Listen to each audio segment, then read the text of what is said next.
Hi, I'm Othais, and some of you may have noticed that there was a slight difference in the intro for this particular episode. Well, that's because you're not actually watching a primer. This is the first of a new series, one that will appear occasionally in place of our usual content.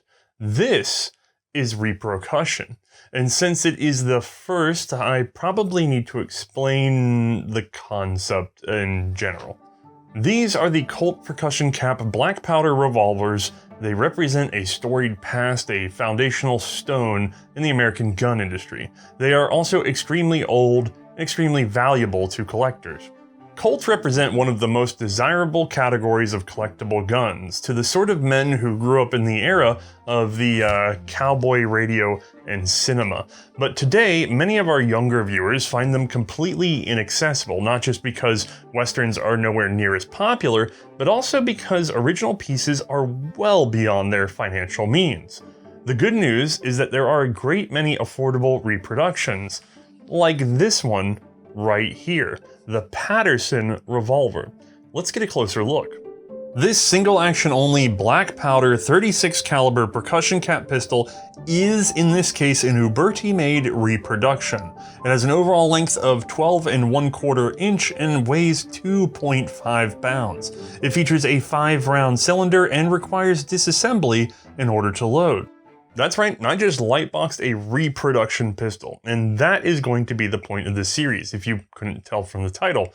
We're going to explore some small arms history using tools that many of our viewers can actually afford to try themselves. And hopefully that will make this a much more accessible series for all of you.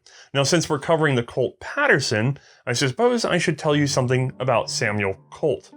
Born in July of 1814 to Christopher and Sarah Colt, his father had been in the West Indies trade, a euphemism for the triangle trade, but this did not last long. As his earnings fell, he switched to textiles, particularly silk. In 1821, Samuel's mother, Sarah, would die of tuberculosis, his father remarrying 2 years later. Around the same time, the Colt family children would be scattered, sent to live with relatives, or, if old enough, put to work in various trades. 9-year-old Samuel was signed up for a year's work on a Connecticut farm. Supposedly, it was during this year that he began thinking of a multi-shot pistol, because at that time, his most prized possession was a single-shot flintlock cavalry pistol, possibly, although not known for sure, a gift from his maternal grandfather.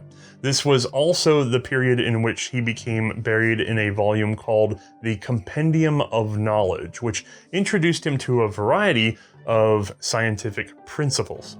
After the farm, Samuel went to work in a textile factory for his father in Ware, Massachusetts.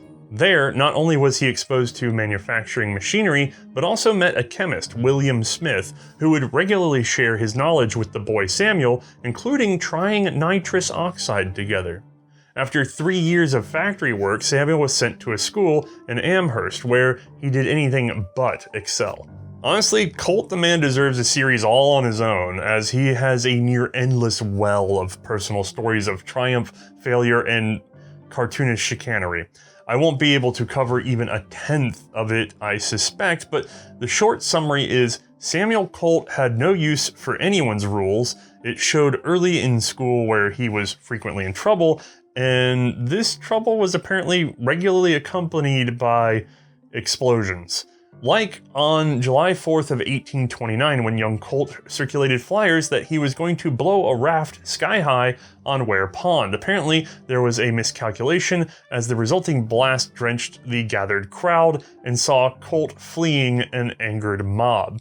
The raft, by the way, the target of the explosion, that was just fine. In what would become something of a standard for Colt, his tragic cloud had one distinct silver lining. Story has it he was rescued by a young man named Elijah Root, a local machinist who found the spectacle more entertaining than the rest. Colt's new friend would actually end up teaching him how to do rudimentary technical drawing. Following this display, Colt would spend another year at school, which still was not to his liking. Following another unexpected explosion, he would flee to his home and declare his intention to head out to sea, just like his elder brother.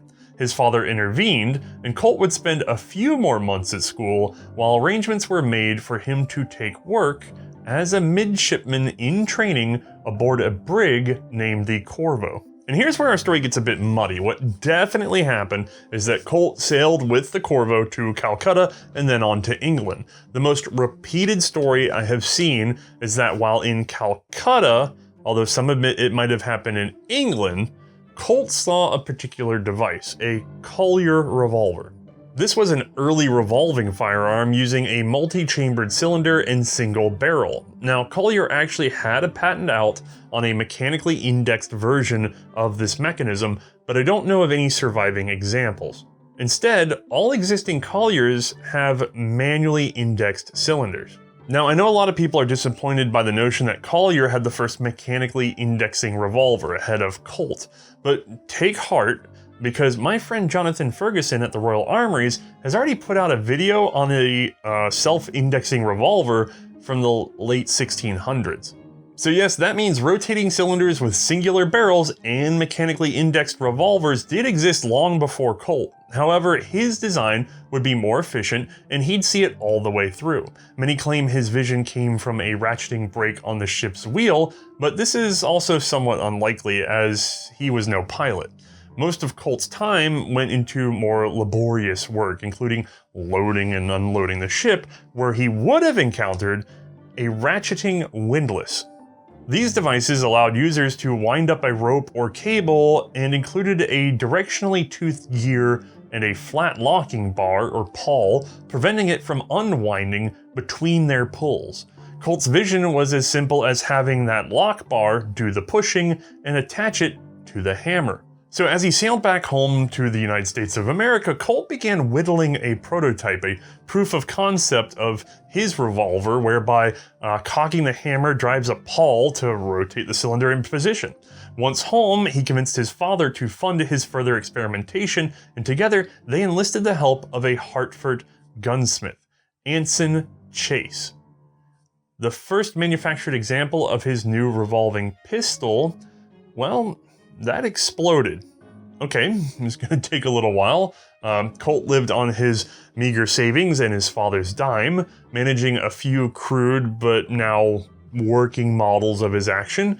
Unfortunately, his gun was taking too long to develop, and his father's patience and his checkbook especially ran out. Using some family connections, he arranged for Samuel Colt to once again serve on a sailing ship, determined to see his son actually work for a living. Samuel Colt, however, ran away. Putting together a bit of scientific kit, he began the life of a traveling lecturer. He billed himself as the celebrated Dr. Colt of New York, London, and Calcutta, with the incredible disguise of adding a U to his name. Now, if this lecture sounds a bit highbrow, don't worry. The primary subject of his lectures was the unique characteristics of nitrous oxide, or laughing gas. Dr. Colt would, for a price, let you see your friends and neighbors get high as a kite on stage with him. Amazing, and apparently profitable. Now, with his first round of those profits, Colt headed for Washington to patent his new firearm, but a family friend and commissioner of patents, Henry Ellsworth, told him to go with just a caveat for now. His models were not substantial enough for a true patent, and honestly, once patented, that timer starts. So Colt went back to the road, performing and earning money, which he would spend on a number of independent gunsmiths in early attempts to complete his dream. Eventually, he would seek help from A.T. Baxter, who employed a man named John Pearson, who ended up doing the work on the Colt guns. Soon, Samuel would hire Pearson directly, putting him to work in Baltimore, and over the years this man would literally hammer out the original Colt revolving pistols and rifles. While Colt paid the way, the income was infrequent, and Pearson repeatedly had to spend out of his own pocket or went into debt due to Colt's staccato payments. The development money was still coming from the performances of Dr. Colt, highly dependent on whether or not he could draw a crowd in any given city, or even if he could manage to travel freely on an expected schedule. This carried on until the spring of 1835, when Samuel Colt returned to Baltimore with some small savings and started working alongside Pearson. They expanded into a larger rented workshop and brought in an assistant named Brash. Colt floated his funds by pawning every gun that they made as they made them. Make a gun, pawn it. Use that money, make a gun. And in time, they saw real progress. After weeks of dedicated work, he would visit his cousin Dudley Selden, in New York, who advised him now was the time for Colt to strike. So he borrowed money from his father and uncle in exchange for interest in the patent, had illustrations done by J.W. Post, and submitted them to the patent office.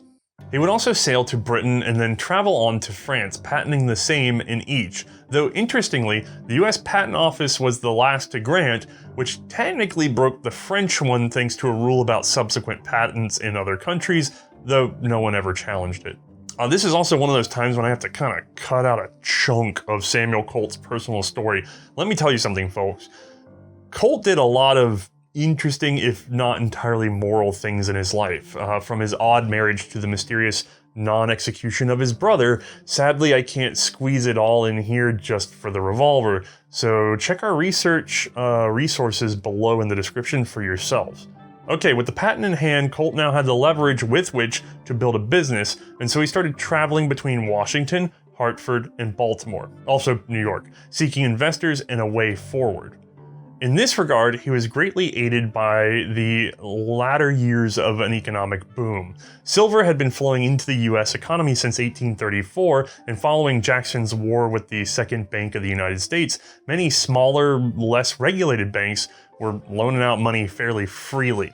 At the time, hard money and hard assets were favored. People wanted to put that paper money to work on real assets, and while many would invest in Western land, others sought to, stock up in new business ventures, ownership in new business ventures. And so the Patent Arms Manufacturing Company was chartered March 5th, 1836, with a factory erected in Paterson, New Jersey, and a showroom at 155 Broadway in New York City. That cousin, Dudley Selden, would become the company director and encourage Samuel to grant his patent rights to the organization, which he did on the proviso that should the endeavor fail, they would revert to his control. This actually proved to be a very wise move. While the patent was in the hands of the company, he would also eventually earn a royalty, $4 for each rifle and $1.50 for each pistol manufactured. That manufacture would be undertaken at the Gun Mill, a factory set along the Passaic River that, despite a rifle motif, would also house a silk processing business in its upper floors. Sadly, throughout this process, Pearson had still been hard at work trying to finalize the Colt designs, and despite the newfound investments, Samuel still neglected to timely pay Pearson. In the end, he would leave Colt's employment, never to finish the work that he started. Instead, I have to introduce Pliny Lawton, a man who I sadly know even less about biographically. We do know he was formerly of Springfield, Massachusetts, and may have worked at the Armoury, though no record has been found. Lawton would now become responsible for overseeing not only the setup of the Patterson works, but also adapting the Pearson guns for machine manufacture. This would take over a year of extra work before the guns could enter true production. Having observed machines at work in his youth and taking in the latest available technologies, Samuel Colt had wanted his new factory to be as machine-driven as possible in a bid to make as close to truly interchangeable parts as possible. This process didn't require machine work, as it had been done very expensively with jigs in the past, but that had proven so wastefully difficult that it was easier to hand-fit replacement parts as the need arose, versus trying to do a perfect fit in this sort of non-machine way. Colt envisioned mass manufacture with machinery, removing the need for expensive hand manufacturing and the sort of rapidly consumed jigs and guides that came with.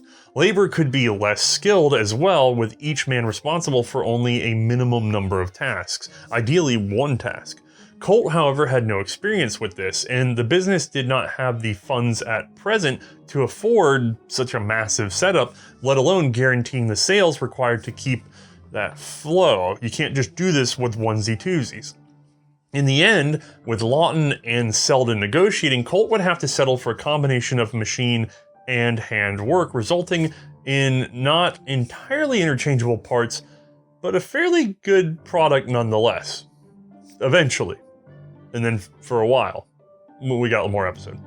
Now, if Colt wants mass sales, he's going to have to go to the US government, and he would have to get past the then Colonel George Bomford, who was serving as Chief of Ordnance. Initially, Bomford's department had shown interest in the revolving Colt rifles.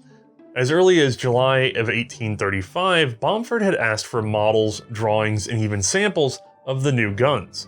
Unfortunately, from Colt's eventual perspective, Bomford was in the pocket of the Hall rifle. This single-shot breech-loading rifle has a unique history all its own, but at the time, some speculated that Bomford had a less than objective role in his promotion of this particular firearm. Now, I have not taken the time to investigate the other half of that claim, and it could be true or just sour grapes. Either way, Colt's revolver did receive a trial by the Ordnance Department in June of 1837 at West Point. Note that this was before all the production kinks had been worked out. There, the Colt went up against the Cochrane, the Hackett, which is also known as the Fusil Robert, and the dreaded Hall. Of these, the Hall was victorious. The Cochrane scared the hell out of everyone, as it should, and the Hackett was recommended for further testing. Colt's gun was dismissed as too complicated and prone to chain fire, among other comments. Now, to be fair, this early version Colt revolving rifle was stretching it, attempting to reach what was then the standard Marshall bore size of just about 1/2 inch. Ultimately, this proved to be too awkward, and a more modern and useful smaller bore would be favored, along with improvements to the mechanism. But in the meantime, Samuel Colt had to head back to Paterson, where he assisted Lawton in his endeavors to adapt the Pearson gun to machine production. This first example they finished was unfortunately tested in the presence of cousin Dudley Selden, where it promptly burst.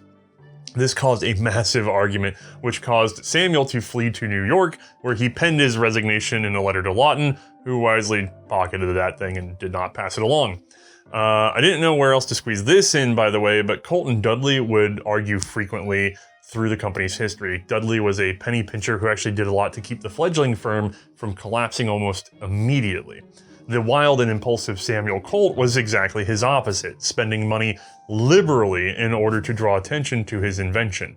Also, his spelling was creative. Each and every one of his letters is peppered with misspelled words, although each thankfully appears to have been in an attempt at phonetics, and altogether they result in my favorite written quote from cousin Dudley.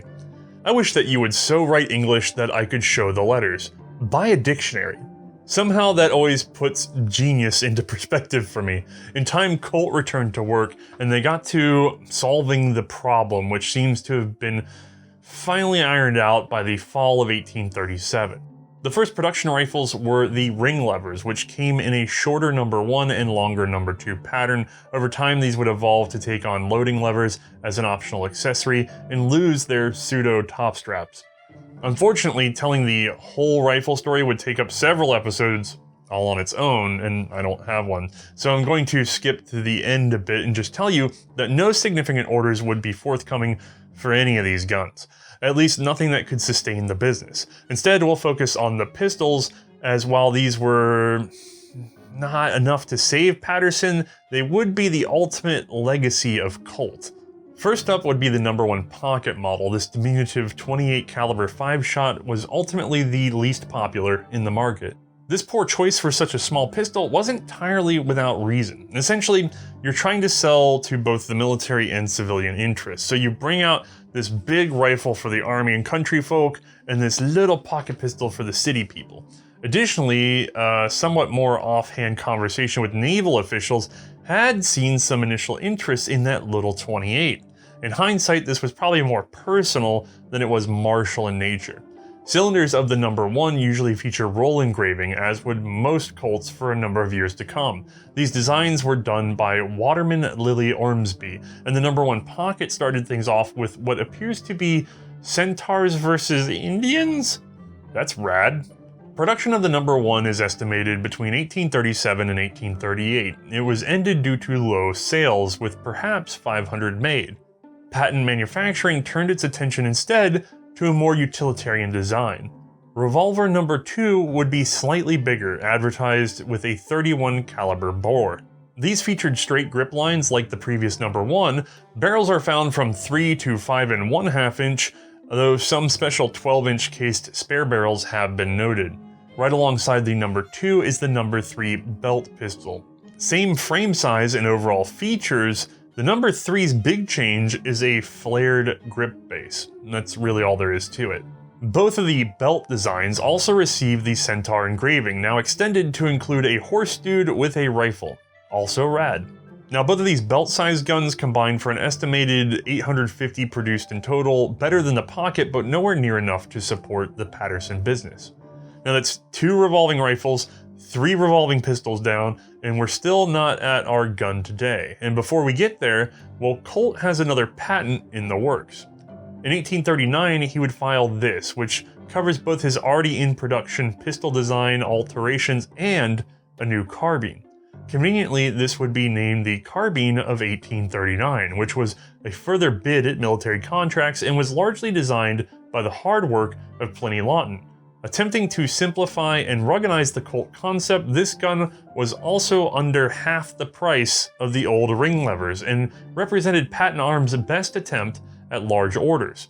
Unfortunately, it too would fail to attract business, at least until it was too late. But once again, we're not concerning ourselves with the rifles today, so let's look at the other prominent feature of that particular patent. A revolving pistol worked up from the original Colt patent and incorporating a number of features from the models already in production, although some minor features and the overall proportions point to a new gun overall. So we have number 1, 2, 3, and of course, that leads us to number 5. Yeah, I don't know why they skipped the number 4, but there isn't one. I've never found an explanation for why. So this guy is a reproduction of the number 5 or holster model. Bored for 36 caliber, this gun had barrels ranged from 4 to 9 inches, though again a few in 12-inch cased sets with a spare barrel. Large framed and with flared grips, the number 5s would receive their own unique engraving, this time a stagecoach hold-up scene. No mystical creatures in this one, I'm disappointed to say. It's also the only Patterson pistol to really develop its own place in military history, but first, let's get a look at our reproduction today in order to feel out the design a little bit. Okay, first and foremost, I want to point out this is a reproduction pistol, not an original. There's a number of reasons we chose to do this. Obviously cost, obviously not wanting to really risk an original, especially for firing, but also because the reproductions can be stronger. They're made of better steel, they're made of from machine tooling instead of being hand fit, piecemeal. There's less variance in them, which means that they're not always going to be true to an original because originals have much more individual personality, but they're certainly going to teach us all the lessons we need to see, and it's a lot easier on you guys to, potentially get your hands on one of these, obviously. Now, being a black powder percussion cap pistol, we're also going to have to talk about some technology we've never had to deal with on this show. So I want to quickly explain that this is the sort of gun where you load in powder, you load in a ball. If you want to weatherproof it at that time, or if you're more conscientious about it, you may put some grease or lard on the end of that. And you will then put a percussion cap in each of the 5 in this gun, 5 holes in the cylinder. And then that would get you a maximum of 5 shots. However, a lot of the time, because of the lack of safeties or the desire to keep the hammer down or whatever the case may be, a lot of times people would download this to only 4 shots and allow it to rest on an empty cone. More on those in just a second. All right, so you guys get the idea. We're dealing with percussion cap. Now, this is really the original revolver in a lot of ways. Yes, there were revolving mechanically indexed guns, as I said before this one, but this really starts to set the mold. And it really wouldn't be until the next gun that the mold is really set. But Samuel Colt really exemplified what is the American revolver, all right? And it starts here. So some of this gun looks completely alien to you, like the lack of a trigger or the lack of a trigger guard, maybe some of this odd shaping up here. but a lot of it looks like you would know how to use it. Most of you guys would recognize a single action gun. You would pull the hammer and then pull the trigger, right? The cylinder is going to index, it's going to drop on a percussion cap, right? All that stuff, Colt's defining it as he's developing this gun.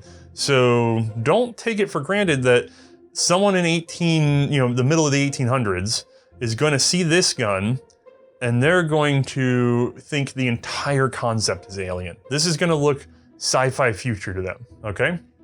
Now, single action only, which means that we have to cock the hammer in order to fire the gun, which is when our trigger is actually going to appear. There she is. We didn't even get to half cock and it pops right out in that first stroke.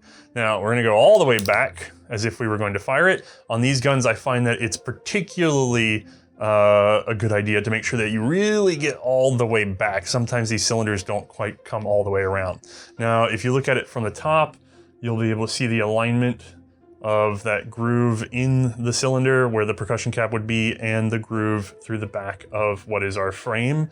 And of course, when we pull the trigger on this gun, the hammer is going to fall into that groove, filling it up and smacking the percussion cap should it have been in there. In addition to smacking the percussion cap, it's going to hold the cylinder aligned with the barrel in that position so that we don't have any shaving of lead into unfortunate directions. Now, I should also say at full cock, this gun does have a cylinder stop. As a matter of fact, you can see that mechanism from the outside through these little holes right here in the cylinder. There's a pin that aligns with them when it comes into the proper position, holds them properly aligned for the hammer to be able to fall, and then the hammer really secures the alignment during the actual firing. We'll see more of how that works in our animation so that I don't have to take this thing all the way to the pins. Now, we've covered the fact that it's single action. We've covered the fact that it's percussion cap. We've covered all of that. So let's talk about what makes this gun unique, all right? Number one, the cones themselves, which I do not know if they have been accurately reproduced, but on the original Pattersons, these little cones down in here, the firing cones, a lot of people call these nipples. Technically, I've seen that actually in period documents in an informal way. So it tends to be like a firing cone or flash cone if they're talking about in a patent. If they're talking about it more colloquially, they'll just say nipple. But these guys, Colt actually patented his own very specific tapered design in order to concentrate the blast and have the best possible ignition. I don't know if they duplicated that internally. I don't really have a way to check, but know that Colt really did think through all the details in his gun. Now, the cylinder that houses these, being an early design, is actually a cylinder. It doesn't have a rounded back or any fanciness to allow percussion caps to escape. The only nod to this is there is a slight trough in this fitted brass piece that will allow them to, come away out the side, that allow them to keep from jamming between the cylinder and the bottom of the frame. There's not really any protection between the cylinder and the back of the frame, so cap jams can be fairly common on these. We'll see Colt try to rectify that a little bit later. All right, so if we want to talk about how to load this gun, unfortunately for this particular piece, it is a disassembly process. Now, you're gonna see a little bit more of this when we actually fire it, but I want to be clear. To do this, you have, actually, let me hold on a screwdriver for a second so I can explain something. There's a cross block here, okay? This is a locking wedge that goes all the way through the gun. And I want you to see how it works, but I'm gonna have to go ahead and take it apart to show you. So give me 1 second. I'm just gonna give it a couple of twists and you'll understand why in a second. And then we're just gonna whack this from the other side. I like to use a plastic headed hammer on these reproductions so that I don't beat them up. I'm just gonna give it a swift, sharp tap. So there we go. From there, I'm able to pull this guy up, and then we can start to work the action apart. Now, if I had gorilla arms, I guess I could just yank this apart, but that never seems to be the case. Instead, what you always end up having to do is just gently tap and pull with your fingers until she comes free. Plastic hammers are great. Leather hammers also good. So, once she's separated, you can see what's going on inside. We have a central spindle going through the cylinder and into the frame. And then there's a hole in that. That hole is filled by this tapered wedge, especially tapered. Oops, don't lose my cylinder. Especially tapered right in here. Let me see if I can get the front camera to see that a little bit. Let's see, it's probably a tight fit, but there's a taper in there especially. That is driven up against that screw, and then you tighten the screw and it further tightens the taper, and it's very unlikely to come out of the gun until you give it a little loosening and then a good whack. That's critical because you don't want this locking block coming flying out of the gun. The taper also allows the gun to slowly compress the block, and you can just drive the block a little deeper in order to keep using the gun over many hundreds of rounds. So it's a wear part, but it's a wear part that's sort of self-adjusting in terms of being able to tighten down. You'll know if you've over-tightened your block, because what will happen is it'll draw this action sort of over center, it'll tighten it up a little bit too much, and you'll start feeling the cylinder drag. Now this gun was used when it came to me, and I can tell that at some point it was over-tightened and still tried to be operated, because you can see where they scraped the front of the cylinder, because this was so tight up against there that when they cocked it, it just dragged. So if that happens to you, obviously you just tap the wedge back a little bit, and then I tend to tap this joint just once or twice and then see if it's loose again. Easy way of adjusting. All right, now, if you actually want to load this gun, you're gonna need a special tool.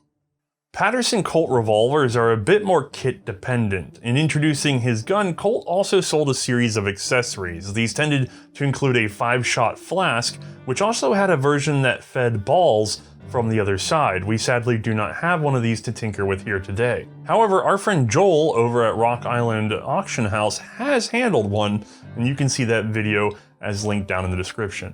There was also a lovely capper meant to help speed up loading and to prevent having to handle those tiny No. 9 percussion caps individually.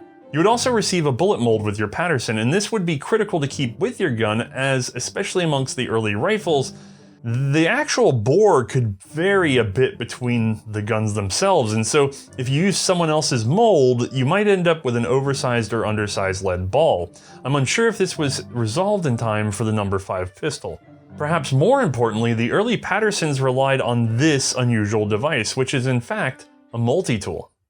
Thankfully, we have a reproduction of one of those guys right here, so this episode is not lost yet. Now, the way this guy works is that he is truly a multiple use tool. We have a flathead screwdriver right here, so that would be useful for that screw that I removed with a frankly better screwdriver. I didn't want to tear up my piece, but you could use this if you had the original kit. We have, we're gonna see this guy in a minute, and we're gonna explain the shape in a minute. But at the other end, we have a weird little bulbous screw-off bit with an eyelet in order to attach this to a lanyard or whatever. So let's see what's going on in here, right? What's gonna be not one, but 2 tools if you pay close attention. So let me go ahead and zoom in on this. All right, over here we have, see if you can see that with my finger there, we have a very thin little metal poker, right? Now what this is for being able to clear out those firing cones on the cylinder, so I can go in there and, you know, clean, clean, clean, all right? The other side of this, however, is actually toothed. Now, I believe this reproduction is slightly different. I'm not sure which is the original configuration. I have a cylinder with if you look down closely on these guys, you'll see there's like 4 notches around the firing cone. This is a 2-notch tool, so unfortunately these two are incompatible. I'm not sure which company made this reproduction tool, but I had to buy it separately. They should align. What should be able to happen is I should be able to use this key to grab a hold of one of these nipples and twist it out, and therefore be able to replace the nipples or otherwise service them on the revolver. Now, let me put this back together. There we go. And let's zoom back out for a second so I can show you how to use this section of it.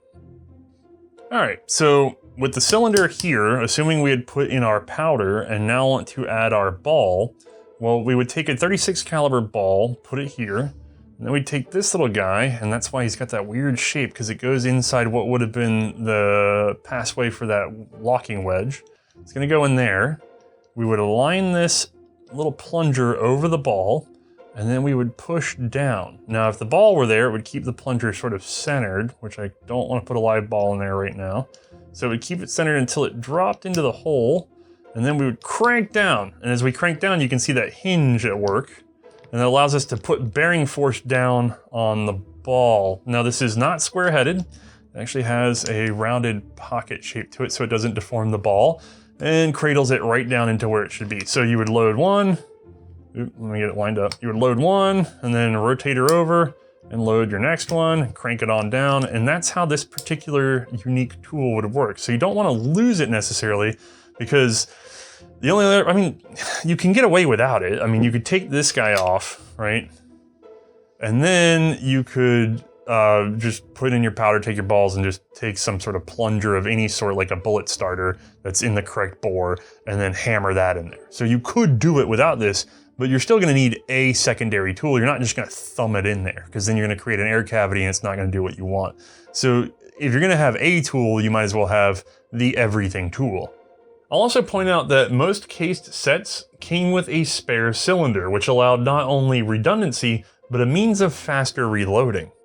Now, before we get into actually loading and using this piece, let's go ahead and get a look at how it works inside with the help of our animator, Bruno. Being a cap-fired gun, the falling hammer strikes a percussion cap, which ignites the chamber full of black powder, which in turn propels the lead ball. The core mechanism of the single-action revolver is this, the hand, which is a simple pawl attached to the hammer. Cocking said hammer drives the hand upwards, where it snags a set of ratchet teeth. On the original Pattersons, these were suspended in the frame, rotating a projecting screw, which in turn rotates the cylinder. The hammer is under constant tension from a large mainspring, which presses on its stirrup. Releasing the hammer causes it to spring forward, where it smashes the percussion cap. Alignment of the cylinder to the bore is handled by the cylinder stop, a tipping cylindrical block. As the hammer is cocked, the block is tipped down, freeing the cylinder to rotate with the hand. As the hammer continues back, the block is freed and springs against the cylinder wall until it catches in one of 5 indentations, each aligning one chamber to the barrel.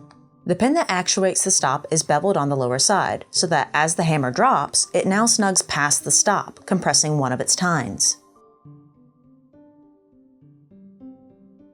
Here we have the sear, which is sprung to hold the hammer at full cock. Or you can ease the action into half cock, where the trigger cannot be pulled and the cylinder stop is not engaged. Back at full cock, tipping the sear frees the hammer to fall. And last but not least, the trigger bar serves 2 purposes. First, it allows the trigger to pull the sear out of the path of the hammer. Secondly, if we fold up our trigger for holstering, when the hammer is cocked, the transfer bar is pushed forward, popping the trigger back out. Alright gang, let's load it up for real. First, I pull the hammer to half cock.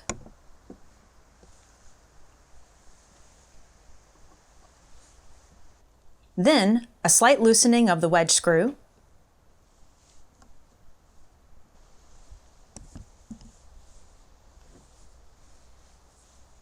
Tap out the wedge.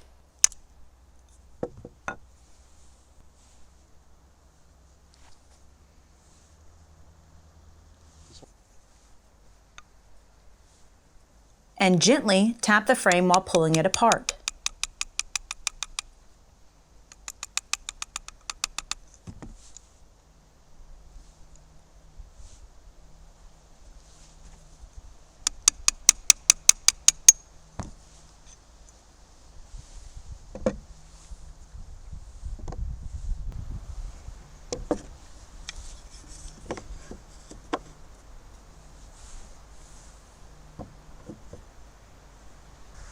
We'll need some powder. This would have originally been black powder. Today, we're using the equivalent Pyrodex.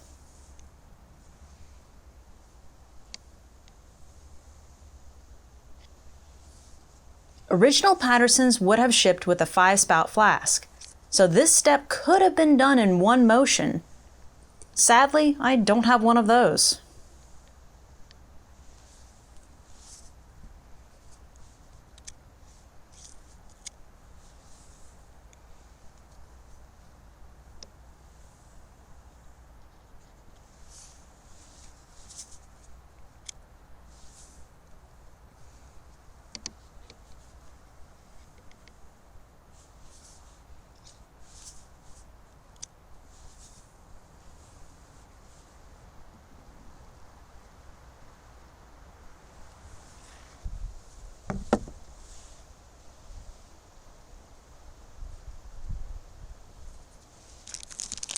These pre-lubricated felt wads are something of an anachronism. Most shooters of the time would skip this step and maybe put some grease, wax, or tallow over the balls. For our purposes, however, they are exceedingly convenient, preventing flashover and helping maintain the bore between shots.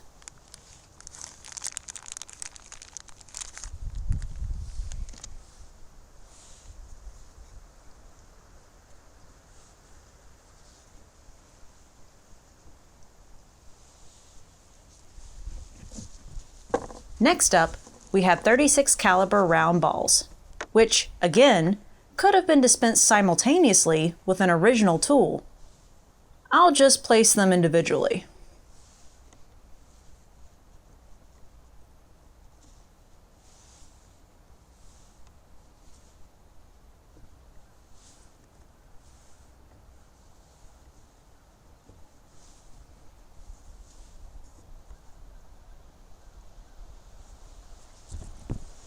When filming, we found that I need to slightly preset the balls with a starter.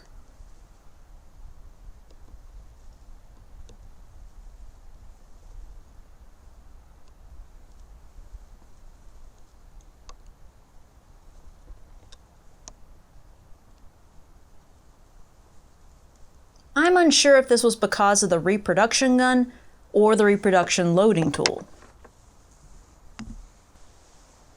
which I place through the wedge hole and use as a lever to press each round in tightly.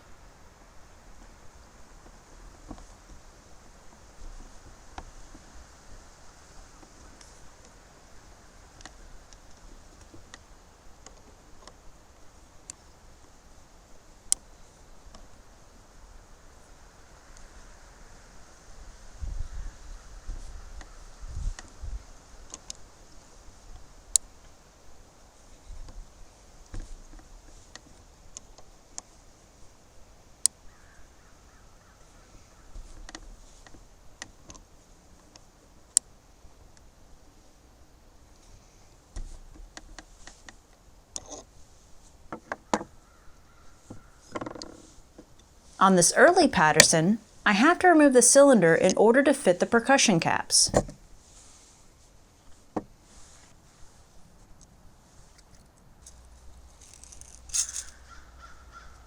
Unfortunately, even so, my capper would not fit. Again, having the original tools would be nice.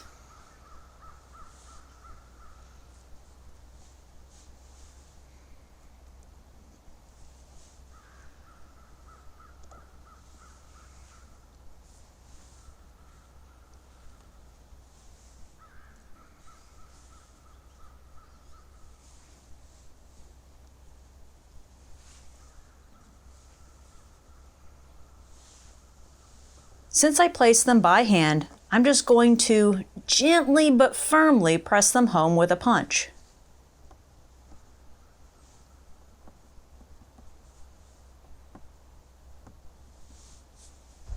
From here, we just have to reassemble the pistol. Keep in mind, it is now capped and ready.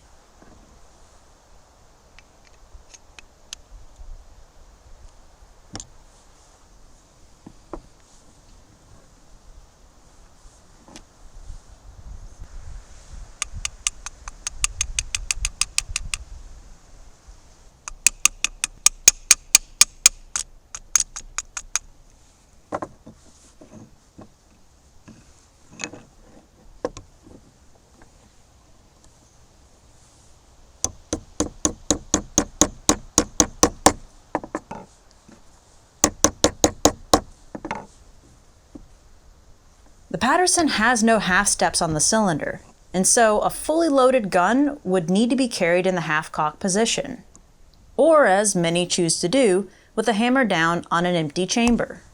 Since I'm presently on range and ready to fire, I'm going to let it rest between caps for just a moment so that you can see the fold-up trigger in action.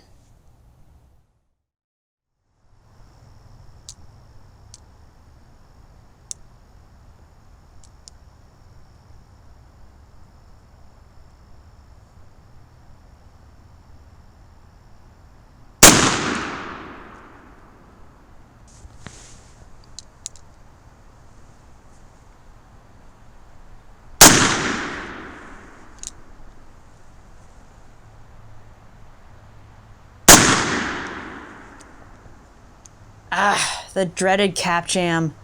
I'm glad we got to see one of these, as they were apparently somewhat common on these early Patterson revolvers. We'll see attempts to address this in later design work.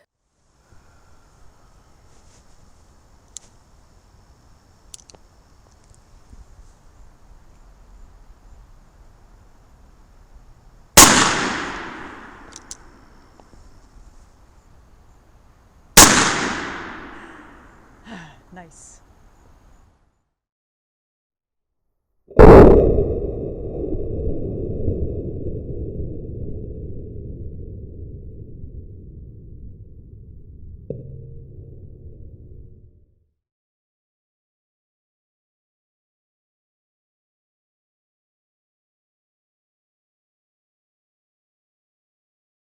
Now, normally, this would be the part of the show where I start discussing the production numbers and service life of the firearm in question, but the front end of this particular episode was so heavy, I think we're going to have to save that for a part 2, and instead we'll skip straight from demonstrating this piece into having Mae discuss it with us.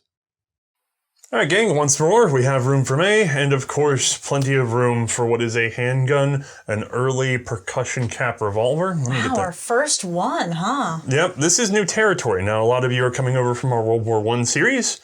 This is not that. No. This is Reprocussion. And so we're going to have viewers that aren't used to what we normally do in this. This gun is not going to be put in the context of before in this show, no matter the gun, if it came from the 1870s, 1880s, 1890s, 1914, 1915, right, they would all be compared. They talked about a little bit in terms of where they came from, but they'd all be compared to each other in World War I because that's for what the context. Yeah, that's what we're talking about. Right. This wasn't in World War I. No. This was only in its own time. I mean, they existed beyond that. God, but I hope no one took this into World War Yeah. I. Can you imagine? Oh, Jesus. I mean, it would beat a stick. Yeah. But we're only going to talk about this gun in terms of its own time period, its own context. Now, that being said, what's it like to, normally we'd say handling. Yeah, but that's not the first process with this one. No, not for percussion cap. For percussion cap, I think we're going to have to change things up.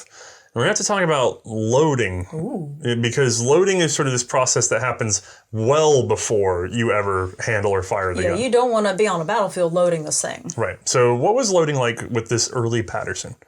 So, yeah, it is an entirely different thing when it comes to loading, especially with this gun in particular, because you don't get to just like any of the other pieces we've handled for our previous primer series where you get to load it and just shoot. No, you have to take this gun apart in order to load it. Yeah, dealing with black powder teaches you how good metallic cartridge is. Absolutely. Just having to take the whole cylinder out in order to load it, and then that is a whole process in and of itself, like putting in the powder, the wad, the ball. It takes time, and if you don't line things up properly, you could end up just not being able to shove the ball in, or you could end up spilling powder everywhere. Like there's a whole slew of things that you have to worry about in just the loading in and of itself. And then on top of that, things like you don't even think about, like over tightening the screw on here could accidentally cause some issues for cycling the gun later, or not putting in the key far enough, or it just feels like it's an entire thing that you really hope you have a cylinder set off on the side already preloaded. That way you don't got to worry about it. Yeah, now I want to point out something. This was your first time loading this particular black powder firearm. Like we filmed your first load on it. I showed you how in the context of this one gun. Yep. And as we kind of mentioned in that segment, there's multiple ways to do this. So you could have done it, if you had the original 5-shot flask, you could have taken this one cone, put it over the cylinder and gone shake, shake, shake. Faster, boom. real cool. Assuming all 5 nozzles behave. Yes. That's the other problem is I've talked to guys that have reproductions of those. They say that they don't even use them because getting an even load is really hard. That's good to know. Yeah. And then you would flip it over and you'd roll out 5 balls and line it up. And all that really does for you is it plops 5 balls down, which you might bump or scatter. Yeah. You still have to sit there and start them. You can't beat them in with the flask. So you're going to have to sit there with a pusher and start them. Right. Then take it over to the frame of the gun and use that little The lever lever arm. tool. Yeah, I left it out for you. Yep. So These are tricky. Like, yeah. And I will say, that was extra tricky for that load because it was, 40 degrees outside, and my poor hands were frozen by the end of it. To be fair, a lot of people are going to be like, oh, 40 degrees. It was like 75 the day before, so there's no time to adjust. Literally went out there and went, oh, I gotta wear a jacket for this one. So, and by the way, in the case of our gun, I know we said this before, you loaded with wad, which particular with the Paterson, when you're trying to use this tool, wad is kind of a pain in the butt because it pumps everything up. Yeah, it does kind of push the ball up. So you kind of have to, like you said, push the ball in just a little bit in order to make sure you can actually get the tool over it. Yeah, the use of that pre-lubricated wad would be an anachronism. They would not have done that. And in most cases, as far as I'm aware, they probably would not have even greased the outside unless they were smart, because that provides a certain amount of weatherproofing, moisture proofing, and of course preventing flat. I mean, it seems like a good idea to me. You Right. don't want that flashover, yeah. Right, and I don't know if we define that, but flashover in this case would be if you manage to have, now they thought of it as spark at the time. To my understanding, it's actually more of a plasma effect, but if you had the discharge of one cylinder manage to arc or spark into the next cylinder and discharge that cylinder, either from the cap end with the percussion caps, hopefully not happening because the next percussion cap is sealing it. Right. Or at the front because you had a undersized ball and a little trail of powder or something that could ignite, right? If you can have a situation in which flashover causes you to have a chain detonation, and that means cylinders or chambers in the cylinder that are not aligned with the barrel at that moment can go off. Yes. Which is terrifying. Yeah, I would not enjoy that. Yeah, and it's why if you're ever dealing with like a stocked black powder pistol, because in America, black powder is not considered a firearm, so therefore you can stock a black powder pistol and it's not considered an NFA device. Do not, and I've thankfully never seen anybody blow their fingers off, but don't be tempted to hold in front of the gap or out on the barrel, even if there's enough room for that powder to blow out. Right. You could still have a ball go. Yeah. Right. It's why when you see the revolving carbines for Colt and they talk about those chain detonations, they're kind of terrifying because a chain detonation would put a round into the handguard area. So, you want to get behind and put hand to hand. Comfortable thought. Yeah. And hopefully we'll see some of those stock carbines at some point, carbines in the future. That'd be cool. Sorry, I know we're getting way down the road, but we've never done black powder in the show. Right, this is our first one, so I guess this is going to be an extra special time with me. Now, you've shot other black powder revolvers before this. That's true, yes. I personally own a Reprocussion Walker. Those are fun. They're super cool. Yeah. It's a process, though. It's definitely a slow process that's kind of like, I don't know, having a smoke on a nice, warm, cool day or something like that. There's a whole thing involved with it, I guess. Yeah, I wouldn't recommend smoking while loading the black powder. No, don't do that both at the same time. Don't do both. No, but you are right. There's a sort of process to it. Yeah. However, how do you feel about the process for this? Because you just said you like sitting there on certain cool evenings, or not evenings, but during the day and shooting. And you pour your powder, you place your ball, you roll it over, you crank it down, you hit it with a little board butter or something. It's meditative, and then you get to shoot it, and then you get to go back to this sort of meditative task. Yeah, that's really what it is. It is just a calming, meditative thing. Right. How is this?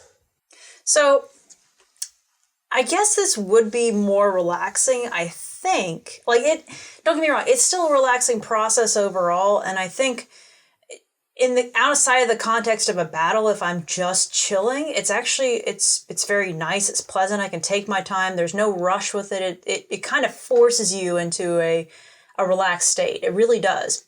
But I will say, I do kind of hate that I have to take it out of the gun to do it. That's the part that I kind of don't like. It kind of breaks the process, I guess, in my mind. Disassembling the firearm every time is a little annoying, but there's also one part that I think you're forgetting. What am I forgetting? Because this doesn't have a relief cut, you have to set the percussion caps on them before loading it in. So I forgot about that. You're assembling a firearm with live chambers and live percussion caps. Yep.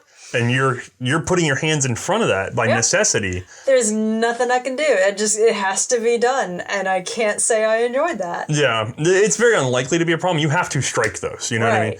But, and you notice, I did a firm press down on them to really try to seat them, because if you don't seat them well enough, the gun might not go off. Yeah. And in fairness, it's not unlike if you were to hold like an 1873 with a center fire and hold it by the cylinder and start putting rounds in there. You don't think about the fact that at the other end of that cylinder is a bullet and then behind that is your finger, because what is really going to strike that while you're loading it? You know, happens all the time. Still, something about this just is nerve-wracking where you're just like, Can't say it's an enjoyable process. It does kind of break it in two ways. Then. Oh, thank you. I forgot about that. My mind just kind of erased it. Thank you. Oh, I just remember when we were filming, I was like, yeah, now you want to do this one thing. And she's like, but these are live cylinders. And I was like, yep, that's how we do it. And I was like, oh, yeah. Okay, there's no other way to do it. You're right. We'll see an option that Colt came up with later that improves this quite a bit. I'll be looking forward to that. That's for next episode. All right, so what's it like to actually shoot this piece? Let's start off with the ergonomics first off. First handed this gun, obviously it's kind of feeling muzzle heavy. Like it definitely does kind of sit forward of your hand. And if you look at this grip, it really does swoop back into your hand as well. So you're definitely supporting everything up front. I think the bell grip helps. You think so? Could you imagine it without a bell grip? Well, no, I am trying to. Actually, that does seem like that would position your hand kind of weird. You wouldn't be able to reach back to grab this hammer. So you're right. This swoop back is absolutely necessary to give you at least some angle on that. Especially the back end of the bell to resist that muzzle forward, because that puts it into the back of your hand. Yeah, I guess so. You're right. It is necessary, but dang, does it feel weird, at least compared to a lot of revolvers I've handled before. So yeah, it definitely feels weird. And then where my forefinger has to be, where my trigger finger is, it's like, okay, well, where do I place that? Well, place it beside the gun, but, it's kind of awkward in a weird position where it's like there's no trigger here now when, obviously hammer up. There's no guard for me to put my hand near. There's really nothing. Where do I grip it? It's kind of awkward. This is like the handgun equivalent of having a straight wrist stock. Yeah. There's nothing to tell you where to put your hand. Except on a straight wrist stock, there is a trigger guard. I mean, there's like some light shaving on this, on the metal right here, that I'm like, well, maybe they meant for you to just kind of grab it like here or something like that. But even that's kind of awkward. That's for you to be able to reach around when you're pulling the trigger and not cut yourself. Oh, okay. Well, that does make sense. But yeah, otherwise it's just like, I guess my finger just goes off to the side.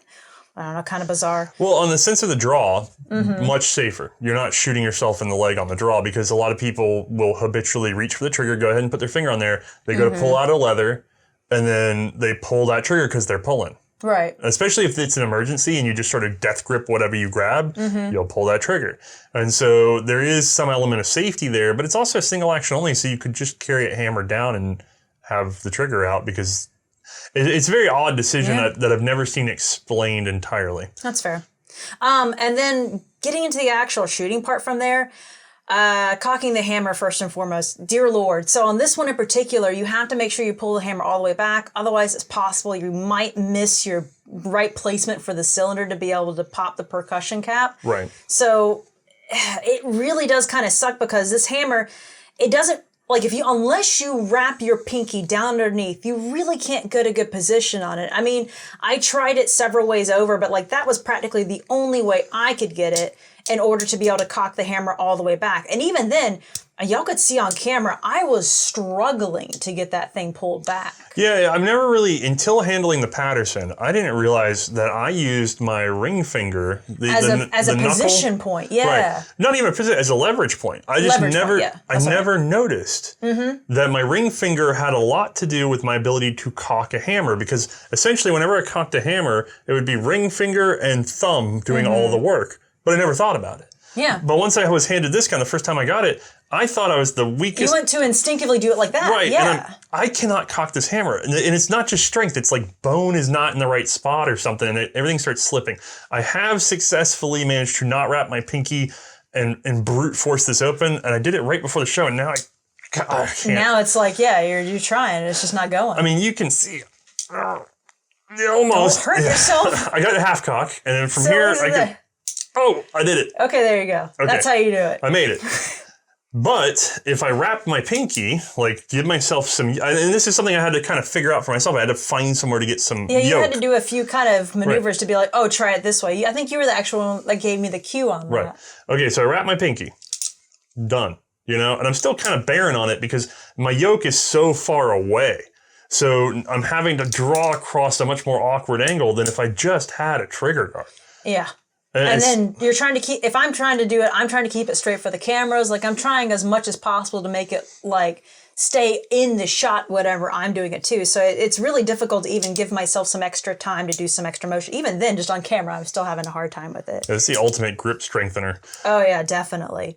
And then the sights on this guy, you know what? It's interesting. I love that it's like part of the hammer. What did we shoot? Did we shoot something before that had the sights as part of the hammer? I don't think for the World War I series. I think you're thinking of other black powder revolvers that we shot. Probably. So like the Walker and things. Yeah, they're not too bad. I mean, it is a long sight radius too. And I mean, we'll get into the accuracy in a moment with that one. It's kind of crazy. Yeah, it is kind of funny to think about, like early black powder revolvers had like the longest sight radius possible because it wasn't even the barrel. They put it all the way back on the hammer, which excellent in terms of sight radius. The problem is, how accurate are you? You know, like, I know, yeah. You can't like how finely tuned is it, especially if that hammer is whacking into something all the time. Oh, yeah. God only knows. Hopefully it's decent. And the recoil on it wasn't too bad. The trigger itself, I mean, I can't really say it was like the other triggers that we've handled for the series. It's a weird kind of flimsy trigger that just kind of hangs out and wiggles down there at me.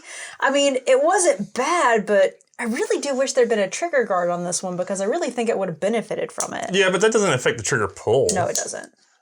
In this case, being a single action, it's a fairly crisp trigger. It's just a single action release. I don't want to destroy my cones too much. Yeah, no, you definitely want to give it some cushioning. But it's still pretty. Now, this is a reproduction. It's not a polished up original Colt. I'd be curious what the originals would do by comparison. It feels a little. It's sharp, but a little heavy. And I think I need a little more ramp on it than I expect. Although I don't know that I'd want it to be a hair trigger with no trigger guard at all anyway. Yeah, that's true. So I find it to be a little bit of a clumsy. If anything, I wish it were a little bit heavier just because there's no guard and it kind of just hangs out down there. Yeah, but could you imagine heavy? Because don't forget, you have to point this thing, and being black powder, you have a very long sort of lock time because you're going to drop. Percussion cap's going to go off. There's a momentary hesitation. So for black powder, it's not as bad as, say, flintlock or something. But you have that element of click, boom, instead of click, boom. And so... That's true. There is definitely a pause there. Yeah, so a heavy trigger or a trigger that sort of like lopes off is going to throw your aim, especially combined with a... And then you even had at least one hang fire in there. Yeah, that's true. I guess we did have one hang fire. I can't remember if that's one that made it to footage or not, but there's definitely a click, boom in there. To be fair, we did do like a test one on this one to make sure it did fire. I can't remember if that was during the test or the actual shoot itself. Yeah, we also, giving away a lot, there's a second episode on this, obviously. We have a more different version of this. And more different. Yeah. First you make a Paterson, then you make a more different Paterson. Yeah. And so that's coming next episode, so we may be mixing up our footages as we're trying to think of that. Yeah. But although this is the one I was the most accurate with, I think. Oh, yeah. No, you did actually. So... Interesting story. When we were filming the high speed that you've seen, I don't know if it made it into the audio of the high speed or not. Yeah, it was myself and Mae on range, and then we actually had someone helping us named Kristen. And so Kristen and I are standing there doing the high speed, and we're about 60 yards from the berm, and we tell Mae to line up on something, and she'll pick a log or a target that's been left downrange or something. Yeah. And then something I can reposition myself to several times over so that I can let the gun down, give them a second to mess with cameras, and I can put it back up again very easily and point at the same thing. Right. Well, it ends up putting the gun in exactly the right position. Yes. And so Mae chose a white 9-inch steel plate that was down at the end of the range. It was a rifle plate. Figured it was white and a sea of green. Perfect. Right. So she just vaguely points at it, and we set up the camera. She puts her arm back down, takes a rest for a moment, and then we tell her go ahead. And all she has to do is she has to pick up the gun and shoot it, and then when she's done, she puts the gun down. And it's my job. There's a reverse 4-second buffer. I'm sure everybody's excited to hear this, but there's a thing to it. I almost messed up my shot because what happens is the gun goes boom, and in my head I have to go 1, 2, 3 click. And so it's like 3 and 1/3 seconds is when I hit it, so that we get a little bit before you pull the trigger. Okay. Yeah. And so I almost messed up the shot because it goes boom, and I go 1, and I almost start the word 2 in my head, and I hear ting from the other end of the range.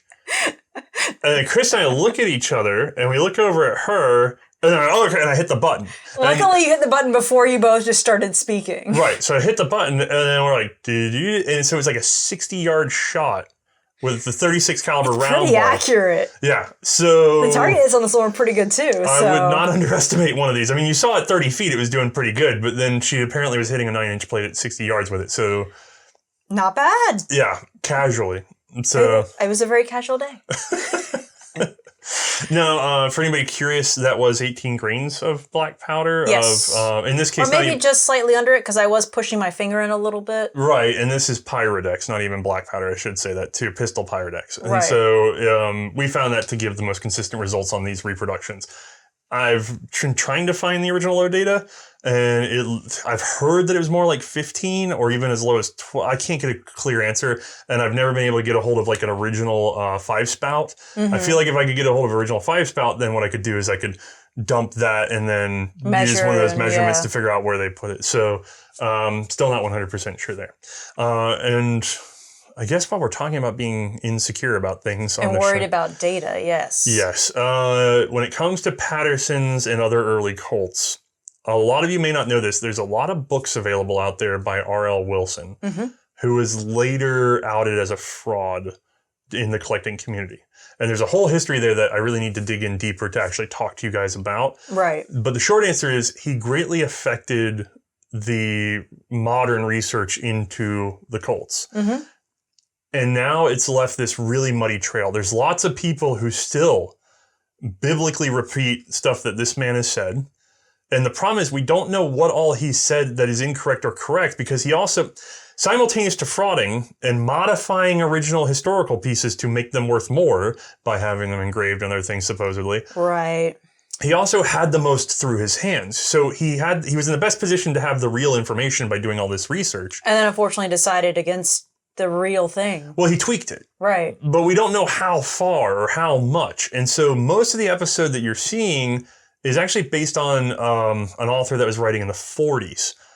And it's a little bit further back than I like to go because information gets a little vertical back then. Right. I'm basically a little uncomfortable with this whole episode in terms of being as accurate some of the stuff that's been more recently researched into the 70s, 80s, 90s, you know. But we're stuck. Right. This is where we're at until somebody comes through and sort of unpacks all of that mess. And if you know of someone who's doing that work, I'd love to hear from them. Yes. And as always, we're completely happy to refilm anything as soon as better information. C&Rsenal is always the best available information that we know of. Right. And as soon as we know of better, we are happy to readdress everything. Which we have done. I mean, we've redone the LaBelle episode, and it's 1,000 times better than it was the first time. Right. So, regardless, if there's problems, always let us know. Yes.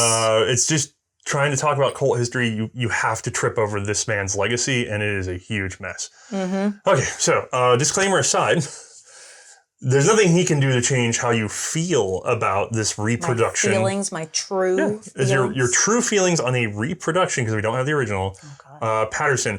Is this, it's 1840-ish. Okay. Well, 18, yeah. We're in that era. Sure. What am I wearing? I'm not that good on women's fashion. Okay. But is this something that you feel like is a viable weapon of that time period? So we've got, I don't want to get too far into it because we do have another gun coming along down the pipeline that is more different than this one, but quite similar to it. But in the era of itself, what we have here is a single shot, and like multi-shot gun in a single shot era, effectively. Right. So we are looking at what is already a base improvement with a few flaws, and one major one being, which happened on our range, was those cap jams that we experienced. Like, that was a real problem that we saw with this gun. The early Patterson has a relief cut at the underside to help with clearing caps, but that's it. And we're going to see an improvement on that very next episode. But right now, that full cylinder wall is really tying them in there. Yeah, absolutely. And you're lucky if you manage to get it out by just cycling. But the problem is that there are times when it doesn't, like we had. Now, the interesting thing about the cap jam is that it can only affect your second shot or third shot or fourth shot or fifth shot. True. So let's say you get 2 or 3 shots off and then you get a cap jam. you've gotten off 2 or 3 shots. At least there's that. Right. So I'm doing better than others might be with their single shots. Like having to then reload over and over and over again after every shot. That's got to be terrifying. At least with this one, I've got the chance to get off a few before I potentially have a problem. So that's pretty good, I would say. That's an impressive weapon. An expensive weapon, too, though. Yes, it is Very expensive for the time. You're paying high dollar for this high technology.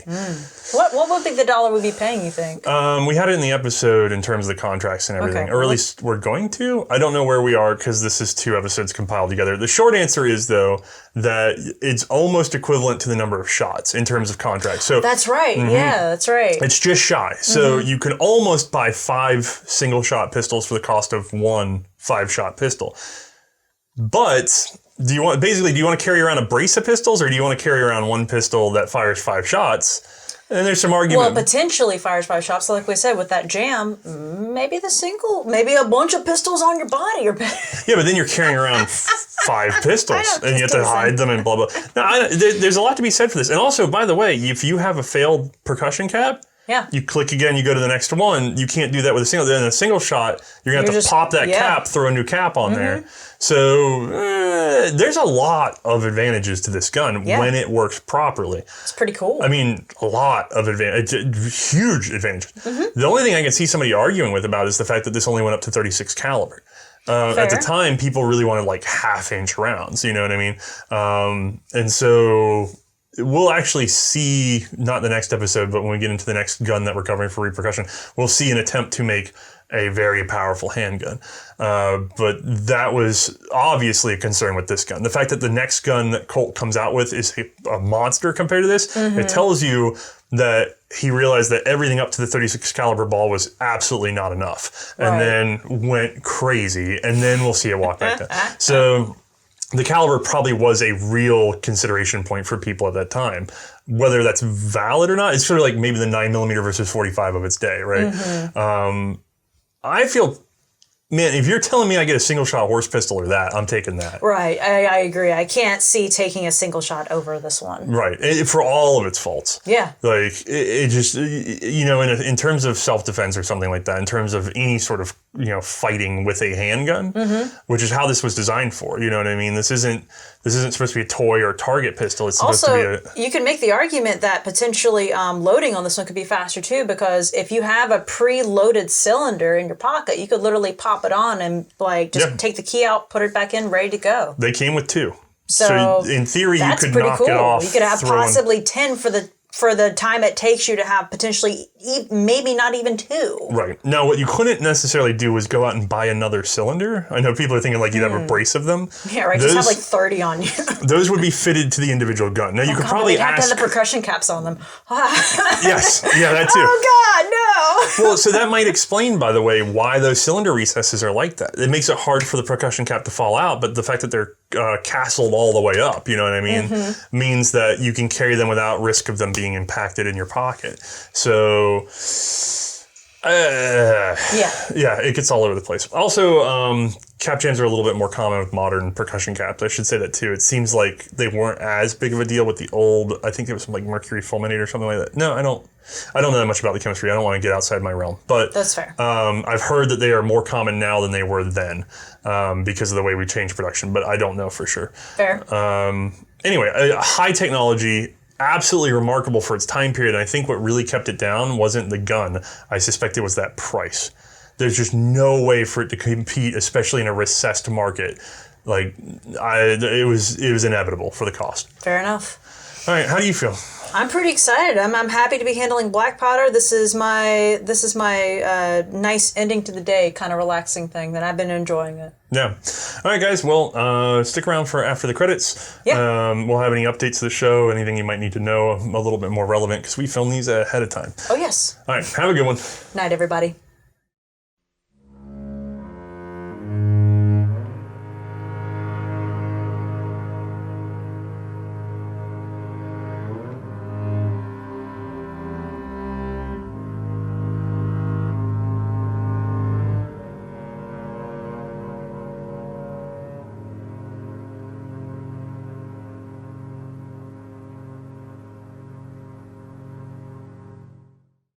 For this update, the last of 2020, I'd just like to thank everyone for their support this year.